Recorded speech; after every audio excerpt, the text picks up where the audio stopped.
नमस्कार प्रणाम। हम खेसारी लाल यादव सबके गोड़ छुके गोड़ लगतनी। अपना देश में अजीब सिस्टम हो गई आज के डेट में, चाहे वो महाराष्ट्र होके, बिहार होके, यूपी होके, चाहे कोनो राज्य होके, मंदिर के गेट ना खोली लेकिन रैली टाइम से निकल जाता। बताई ब्यास लोग के प्रोग्राम के परमिशन नहीं खे, लेकिन ये लोग के हल्का कह जाला बाबू नॉमिनेशन टाइम से हो जाता। का सिस्टम आ गइल बा बताई। हमनी के माई के पूजा करे खातिर भी सरकार से परमिशन लेके पूजे के पड़ी।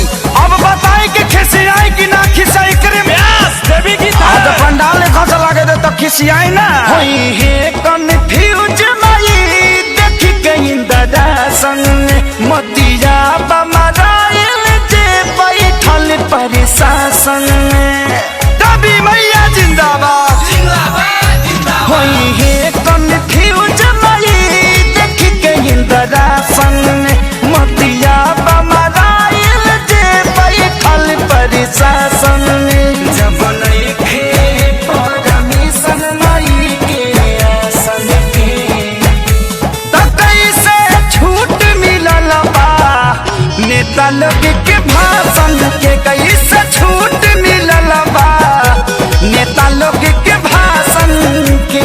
तभी मैया जिंदाबाद जिंदाबाद जिंदाबाद अरे भैया जिंदाबाद जिंदाबाद जिंदाबाद। अड़हुल फुलवा कहाँ चढ़ेगा, लाल चुनरी कहाँ चढ़ेगा,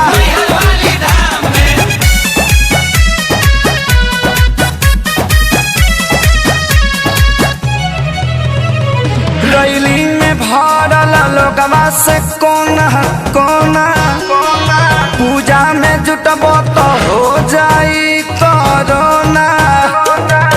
भांग खा के कानून बनावत रहलो रैली में भरल लोगवा से कोना कोना पूजा में जे जुटबो तो हो जाई कोरोना। परिभाषा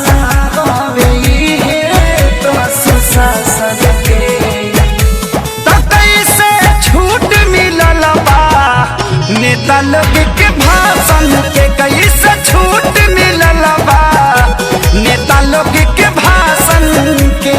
ताजा नारियल कहाँ चढ़ेगा, धूप अगरबत्ती कहाँ जरेगा,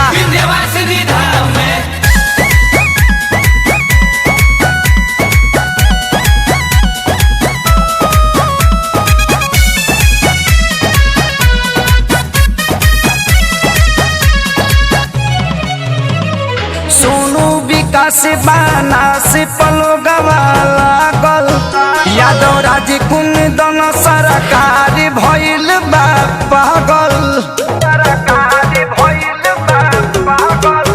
सोनू विकास बाना से पलो गवाला गल यादव राज कुंदन सरकारी भइल बा पागल।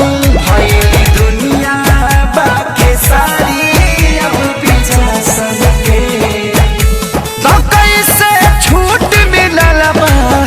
नेता लोग के भाषण के, कोई से छूट मिलल बा नेता लोग के भाषण के। जले माई के मूर्ति ना रखाई तले वोट ना दियाई। जय माता दी।